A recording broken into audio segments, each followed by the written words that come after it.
In my 45 years living in this world, ang dami kong natutunan sa buhay. Nalubos kong pinagpasalamat sa ating poong may kapal. Natuto akong magpakumbaba at tumanggap ng pagkakamali. Of course, I'm not a perfect person. Madalas ako'y nagkakasala sa isip at sa puso. Ngunit sa kabila ng lahat ng ito, ay hindi ako pinabayaan ng Diyos. Dahil patuloy niya akong ginagabayan at pinapatnubayan. At salamat, Panginoon, dahil patuloy mo akong dinadala sa iyong tahanan upang humingi sa iyo ng awa at kapatawaran.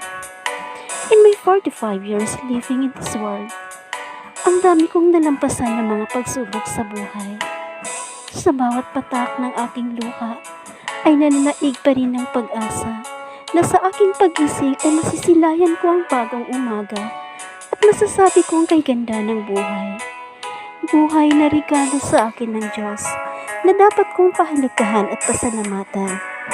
Above all, thank you Lord for all the blessings given to me in my 45 years on earth.